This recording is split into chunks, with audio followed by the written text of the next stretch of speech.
Et lorsqu'il fut entré à la maison, ses disciples lui demandèrent en particulier pourquoi n'avons-nous pas pu le chasser. Et il leur dit, cette race-là ne peut pas sortir, ne peut sortir que par la prière et par le jeûne. Donc voilà, ici c'est une délivrance que le Seigneur va opérer dans la vie d'un jeune homme. Donc il était lunatique et cet enfant était amené à Jésus aux disciples par son père. Et les disciples ont tenté de délivrer cet enfant, mais en vain. Donc le démon a été plus résistant, plus fort que les disciples de Jésus. Il en avait 12. Donc alors, et cet homme-là, désespéré de voir que les disciples étant dans l'incapacité de délivrer son fils, qu'est-ce qu'ils ont fait? Ils se sont rendus il a mené cet enfant vers le Seigneur. Et Jésus va s'écrire en disant, mais jusqu'à quand je vais vous supporter, hein, race d'incrédules. Et il va délivrer, il va menacer le démon dans la vie de cet enfant. Et maintenant, les disciples, l'enfant sera délivré. Et ce qui va fort étonner les disciples. Et ils vont lui poser, et le Seigneur va dire aux disciples, et les disciples vont poser la question au Seigneur, mais pourquoi est-ce que malgré les prières que nous avions faites pour que cet enfant soit délivré, le démon n'est pas parti? Le Seigneur va leur dire que en fait, cette espèce ou cette race, ce type de démon ne peut sortir que par le jeûne et la prière. C'est-à-dire la prière seule ne suffit pas. Donc ça veut dire que sûrement les disciples là de Jésus, ils n'avaient pas coutume de jeûner. Tu vois un peu? Ce n'est pas quand tu es face à une difficulté que tu dois jeûner. C'est-à-dire que le jeûne doit faire partie de ton style de vie en fait. D'accord? Tu dois jeûner parce que c'est un exercice spirituel. Tu dois être dans le jeûne. Tu ne peux pas passer une journée ou bien tu peux passer une semaine sans programmer le jeûne. C'est pas normal. Pourquoi? Parce que en fait, nous serons confrontés à il y a des difficultés auxquelles nous ferons face, mais qui ne sont pas forcément des difficultés d'ordre naturel. Parfois, il y a derrière les difficultés, il y a des démons en fait. Tu vois un peu? Et il y a des démons, il y a des types de démons. Parce que quand le Seigneur dit que ce type de démon, par exemple, vous pouvez vivre une oppression dans votre école, ça peut être du racisme. Vous pensez peut-être que cet enfant-là qui vous traite, je ne sais pas de quoi, au point où ça peut vous mettre très mal, que vous voulez réagir, vous n'avez pas de mots, vous voulez réagir par la chair. Eh bien, il faut que vous ne jamais réagir sous le coup des émotions en fait. Par exemple, si les gens sont sous le coup de l'agressivité, il ne faut pas réagir comme ça en fait. Parce qu'en réaction, parfois on peut regretter en fait l'acte qu'on commet. C'est-à-dire nous, on est appelé à combattre dans l'esprit. Donc ça veut dire que vous là, si les gens, même vous subissez des attaques à l'école, hein, comme le racisme, les discriminations, des choses comme ça, il faut que il faut programmer des jeûnes, il faut jeûner. Donc il faut jeûner et peut-être en jeûnant, en prenant un temps devant le Seigneur, d'accord, ça peut libérer cette personne parce que la personne qui vous provoque la tête, il y a un démon. Ça peut être un démon de racisme qui est derrière lui, il ne fait pas lui-même, de lui-même. Voyez un peu. Et si toi, tu rentres dans le jeûne où tu as l'habitude de jeûner, par la prière, tu peux menacer cet esprit-là en fait. Et la personne va être libérée. Et tu vas voir, il peut même venir vers toi pour te demander pardon. Vous avez compris? Donc, on voit ici, le Seigneur a libéré cet enfant. Et Jésus va leur dire qu'en fait, il y a des démons qui ne fuiront, qui ne partiront pas des corps. Il y a des situations qui ne seront pas débloquées seulement parce que nous prions, seulement parce qu'on loue, on chante. D'accord? C'est facile ça. Mais parce qu'on va adjoindre à notre chant, à la prière, à l'adoration, le jeûne. Le jeûne, c'est quoi ça? Le jeûne, ça affaiblit en fait. C'est un exercice qui affaiblit le corps et ça fortifie l'esprit de Dieu. D'accord? dans notre vie. Hein? C'est un canal qui libère la puissance de Dieu, qui soumet la chair et ça libère, ça donne la force à l'esprit que nous avons, d'accord? À l'esprit de Dieu qu'on a reçu en fait, qu'on est censé avoir. Et il faut savoir qu'il y a, dans le monde spirituel, c'est comme l'armée en fait. Dans le monde spirituel, dans le monde des esprits, ça fonctionne un peu comme l'armée. Ça veut dire que les inférieurs sont soumis aux supérieurs, d'accord? Les inférieurs dans l'armée, ceux qui sont inférieurs, ils font du café. Ils font ce qu'on appelle le café en fait. D'accord? Ils saluent les supérieurs. Quand ils voient un supérieur en tenue, il va lui donner, donc voilà, une révérence en fait. C'est comme une façon de se prosterner. Et c'est comme ça que ça se passe dans le monde des esprits en fait. Et il y a certains esprits qui sont pas, le Seigneur dit, ce type d'esprit. Ça veut dire qu'il y a des types, il y a des catégories des esprits. Il y a certains esprits qui sont plus forts, plus méchants. D'accord? Par exemple, on va lisez le Matthieu, c'est Matthieu 12, 43. Hein? Lisez un peu Matthieu 12, 43. Pour essayer de comprendre. Oui? À haute voix.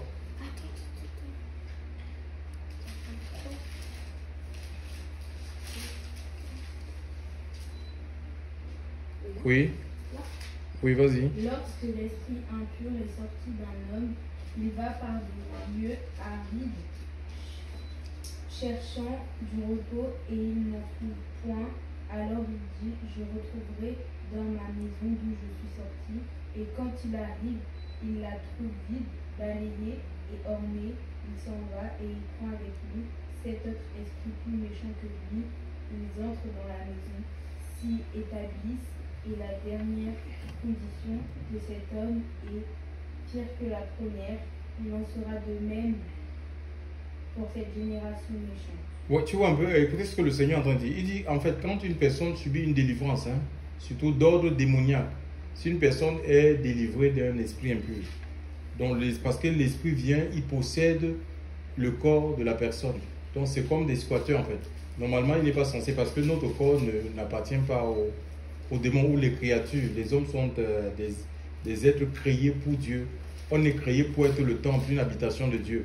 Maintenant, comme les gens ils ont l'absence de Dieu, ils n'ont pas la notion de Dieu dans leur vie, qu'est-ce que font les démons? Les démons, c'est des squatteurs en fait. Ils viennent squatter. Et quand une vie qui est squattée par un démon rencontre le Seigneur, d'accord? Le Seigneur va chasser cet esprit-là. Il va sortir pour établir, pour élire domicile. Il va chasser ce démon pour élire domicile dans la vie de la personne, qu'il accepte, bien évidemment. Maintenant, il y a des gens qui peuvent être délivrés par le Seigneur et ils refusent que le Seigneur règne en eux. Ils n'acceptent pas Christ. Ils ne confessent pas Christ dans leur cœur comme sauveur et Seigneur personnel. Donc ça donne une ouverture. Donc cette maison continue à être vide parce que ce n'est pas rempli de l'Esprit de Dieu, ce n'est pas scellé par le Saint-Esprit. Alors que va faire ce démon? Puisque les démons, ils vont dans les lieux arides. Quand on parle des lieux arides ici, imaginez un peu l'image des déserts en fait. Dans le désert, il fait excessivement chaud, tu vois. Il ne fait pas beau vivre dans les déserts. Et personne n'aimerait aller rester dans le désert, c'est 50, 60, voire 70 degrés. Donc que fait ces démons-là? Donc si on a des déserts, il y a des déserts spirituels. De même qu'il y a des déserts naturels, la physique, il y a aussi des déserts spirituels. Donc les démons sont chassés. Les disciples n'ont pas autorité. Même Jésus-Christ n'a pas tué les démons. On ne peut pas tuer les démons. Ce sont des êtres spirituels en fait. D'accord? Ce sont des esprits. On ne tue pas les esprits en fait. Même le corps humain, même nous aussi, nous sommes... le Seigneur Dieu nous a mis dans un temps. Il nous a enfermés dans un espace-temps avec une durée de vie limitée. 70 ans. Et 70 ans et 80 ans pour les plus robustes. Ça veut dire qu'un jour, nous allons quitter ce temps, mais c'est pour rentrer dans l'éternité. C'est une transition qui va se faire. L'esprit qui est en nous ne meurt pas. L'esprit va continuer à vivre, l'esprit de tous les êtres humains, qu'on soit croyant ou non croyant. C'est le corps qui meurt, mais l'esprit va rentrer dans l'éternité. Même les gens qui ne connaissent pas les athées, tout le monde va rentrer dans l'éternité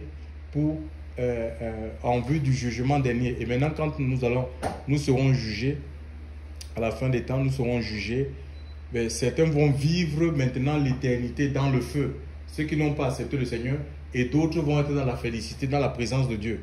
Donc tout le monde dont les esprits ne meurent pas, d'accord, même les esprits humains, ça ne meurt pas, c'est le corps qui meurt.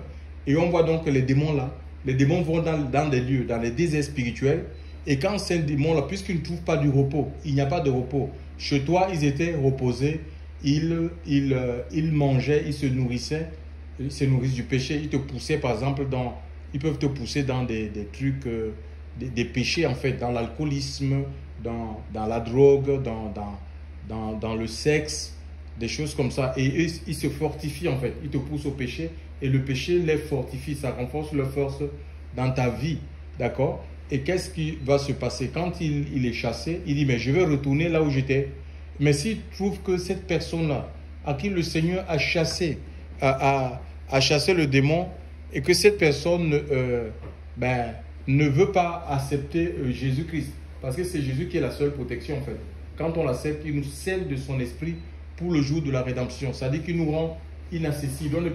On devient inaccessible aux puissances des ténèbres. D'accord? Voilà, celui qui demeure sous l'abri du Très-Haut repose à l'ombre du Tout-Puissant. Donc voilà. Donc on est protégé, on a la protection de Dieu. Mais s'il trouve qu'il n'y a pas de protection de Dieu, il n'y a pas de scellé. D'accord? Il va rentrer, l'Écriture dit qu'il retourne et il va chercher d'autres esprits en fait, plus méchants que lui. Tu vois, on peut dire qu'il y a des types, il y a des catégories des esprits, il y a certains esprits qui sont plus méchants. On peut lire Éphésiens, donc on l'a lu là dans Matthieu. Pour mieux comprendre, il faut lire Éphésiens 6, le verset 12 en fait. Éphésiens 6, verset 12. Car nous n'avons pas l'héroïne du diable. Quoi? Nous n'avons pas à lutter contre la chair et le sang. Mais contre les dominations, contre les... Ouais, regarde un peu les dominations. Quand on parle de domination, donc il y a les esprits qui dominent en fait, qui sont là pour dominer les hommes, pour soumettre les hommes. Il y a des gens tellement, ils font des choses qu'ils n'ont pas envie. C'est-à-dire que tu n'as pas envie de faire quelque chose, mais il y a une force supérieure qui te pousse à faire quelque chose que tu n'as pas envie. Tu le fais malgré toi. Tu es comme une forme d'esclave qui te réduit à l'esclavage. C'est ça les dominateurs des ténèbres, oui. Domination, oui. Ils te dominent, les dominateurs des ténèbres. Les ténèbres, c'est le péché. C'est-à-dire que tu es soumis au péché. En fait, tu te soumets au péché. À la pratique du péché, oui. Oui. Contre les princes de ce monde de ténèbres. Prince des mondes de ténèbres, oui. Contre les esprits méchants. Tu vois, les princes des ténèbres. Donc, les princes, c'est quelqu'un qui... Ce sont des esprits qui règnent, en fait. Oui. Les esprits méchants. Les lieux célestes. Oui. C'est pourquoi prenez tous les armes de Dieu. Oui, on peut. Donc, on voit qu'il y a des types et des types de démons. Tu vois un peu, non? Donc, avec des forces différentes. Certains sont plus forts que d'autres. Et le Seigneur dit que ce type ne peut sortir. Donc, il y a certains démons, comme vous avez des gens qui sont rebelles. Parfois, il faut la force pour les amener, pour les soumettre. Donc, le Seigneur dit ce type ne sort. Et il y a beaucoup d'enfants qui ne veulent pas jeûner. Ils pleurent, en fait. Hein, il y a le jeûne, hein, et que ce soit dans l'Ancien Régime ou le Nouveau Testament, on voit que les gens qui étaient appelés par le Seigneur, par rapport à certaines situations qu'ils traversaient, ils avaient recours au jeûne pour avoir des solutions en fait, pour que Dieu agisse, pour que Dieu les apporte son aide, que Dieu les apporte son secours, et Dieu a toujours répondu. Nous avons la vie, par exemple, la vie des Juifs du temps de Daïrus. Esther était reine et il y avait un édit qui voulait la destruction de ces juifs-là. Ils ont jeûné, ils ont pris un jeûne de 3 jours sans manger ni boire. Et on voit que Dieu les a épargnés. Dieu a changé cette loi en fait. D'accord? Ils ont été épargnés de cette hécatombe. Nous, il y a aussi la vie de Ninive. Il y avait un jugement qui pesait sur la vie de Ninive. On voit que dans la vie de Ninive, Jonas est allé prêcher et les Ninivites, il y a une prise de conscience. Ils ont fait quoi? Ils ont jeûné. Ils ont jeûné jusqu'aux bêtes. Même les bêtes ont jeûné. Vous vous rendez compte? Les gens qui avaient des animaux qui pratiquaient l'élevage, ils ont privé même les bêtes pour que Dieu puisse être apaisé de sa colère. Mais aujourd'hui, on a des chrétiens, les chrétiens ne veulent pas. Ils ne veulent pas jeûner en fait. Ils ne veulent pas gêner et Et ils pensent que il y a des exaucements que nous aurons qu'à travers le jeûne et la prière, que la prière elle seule ne suffit pas, que l'adoration, la louange elle seule ne suffit pas, qu'il faudra jeûner. Et c'est chacun pour sa propre vie. Il y a des victoires que nous avons besoin de vivre, hein, de manière individuelle, de manière personnelle. Le salut même, c'est quelque chose qui est personnel. Tu vois, le Seigneur dit ces sortes d'esprits. Et je vous ai dit que derrière des situations difficiles, parfois il y a des esprits. Ça veut dire qu'il y a des solutions que nous recevons. Ces sortes de difficultés ne peuvent partir de nos vies qu'à travers le jeûne. On peut le dire aussi comme ça. À travers le jeûne et la prière. C'est important, chers frères et sœurs dans le Seigneur. Même dans le Nouveau Testament, quand Dieu mettait l'Esprit de Dieu, révélait des gens qui avaient l'appel, la vocation. Ce n'était pas des ordinations qu'on fait. On prend une personne, on dit oui, voilà, on l'a testé, on prend... Non, c'est l'Esprit de Dieu qui révélait les ministères. Mais les gens, ils étaient, par exemple, Acte 13. Les gens, ils se soumettaient à l'exercice du jeûne et l'Esprit de Dieu parlait. Mettez-moi Barnabas et Saul à part pour le ministère, pour le service auquel je les appelle. Vous voyez, l'Esprit de Dieu parlait. Et on voit aussi, par exemple, il y a une femme dans le Nouveau Testament, la prophétesse Anne. Hein, elle a été mariée 7 ans et après 7 ans, son mari était mort et elle est restée à 82. Elle avait 84 ans. L'Écriture nous dit qu'elle servait Dieu dans le jeûne et dans la prière. Elle ne quittait pas le temple. 84 ans. Je ne connais pas les excuses que les gens veulent donner. Aujourd'hui, une femme à 95 ans dans nos églises, tout ce qu'elle cherche, c'est de coucher avec les jeunes coucher avec les jeunes de 15 ans. Voilà ce qu'elle cherche. Tout ce qu'elle cherche, c'est de coucher avec les hommes, c'est de chercher les hommes à 80 ans, au lieu de chercher Dieu, d'être attaché.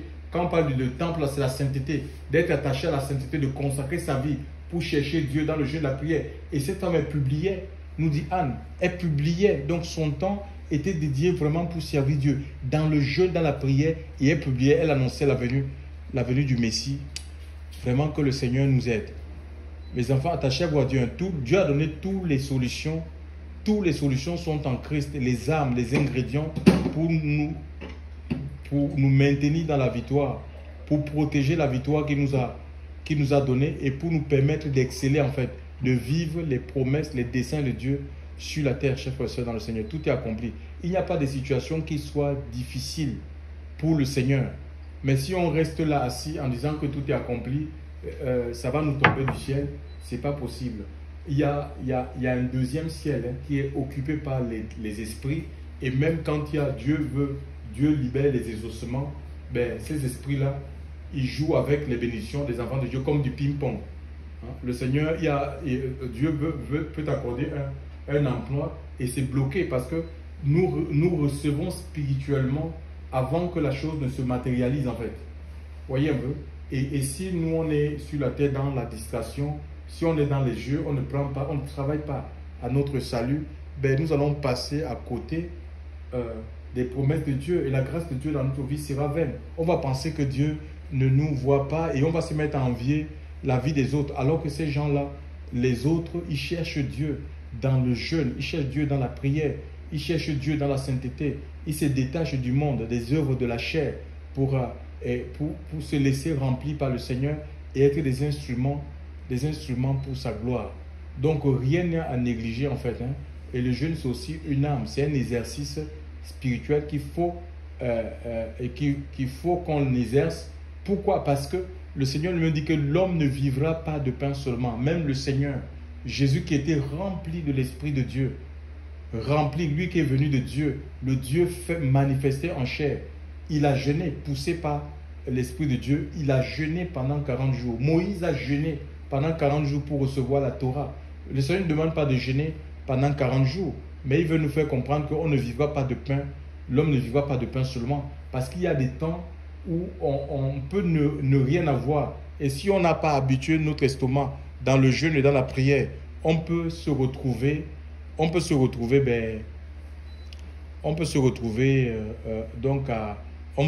compromettre facilement. On peut se compromettre parce qu'il y a la famine. On va se compromettre. On sera prêt à faire n'importe quoi pour pallier ce manque-là. Alors que si on a habitué notre corps dans le jeûne, on sera plus facile, plus apte à accepter certaines situations difficiles. Parce que les jours Les jours se suivent, mais les jours ne se ressemblent pas. Tous les jours, c'est pas pareil. L'apôtre Paul a dit qu'il a, même dans la foi, il y aura des moments de famine, il y aura des moments de disette, il y a des moments où de manque en fait. Et Paul dit qu'il a appris à servir Dieu, que ce soit dans l'abondance, que ce soit dans le manque. D'accord? Ce n'est pas un problème. Le fait d'être dans le manque ou dans l'abondance, ce n'était pas un handicap pour servir Dieu, pour s'attacher, pour remplir pleinement son ministère. Donc c'est ça. Donc les enfants, quand vous serez face à des situations difficiles, n'oubliez pas que Dieu a tout, il y a tout dans les Écritures. Il y a tous les âmes dans les Écritures et que c'est maintenant. N'attendez pas d'être dans des situations difficiles pour chercher Dieu dans le jeûne et dans la prière. C'est maintenant qu'il faut s'exercer. D'accord? Il faut s'exercer. Même les enfants. Hein. Je vous ai pris l'exemple de la vie de Ninive. Les enfants, même ils jeûnaient. D'accord? Les enfants, ils jeûnaient. Vous pouvez commencer là. Vous commencez. Hein, les filles? Vous pouvez commencer comme ça. Donc, minuit jusqu'à midi. Et petit à petit. Et c'est comme ça que vous allez grandir dans le jeûne. Hein. Après vous jusqu'à 16 h. Après jusqu'à 18 h. Ainsi de suite. Et vous allez voir que ça va devenir une habitude. D'accord?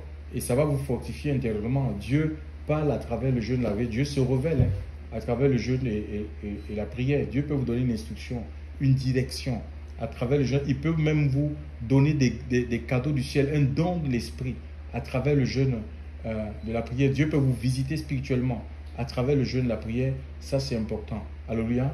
Que le nom du Seigneur soit béni. On va prier le Seigneur qui nous donne la force de vraiment que la chair ne puisse pas dominer sur l'esprit, hein, qu'on ne soit pas esclave du manger et du boire, hein, parce que si on se laisse assoupir, donc les gens qui si on se laisse assoupir par le manger et le boire, ça peut créer une forme d'assoupissement. On n'a plus la force de prier et nous ne serons pas enlevés. On va manquer l'enlèvement, d'accord? Le manger et le boire là. Donc, il ne faut pas que nous soyons contrôlés par la nourriture. Ou tu vas rentrer dans une maison même que tu ne connais pas.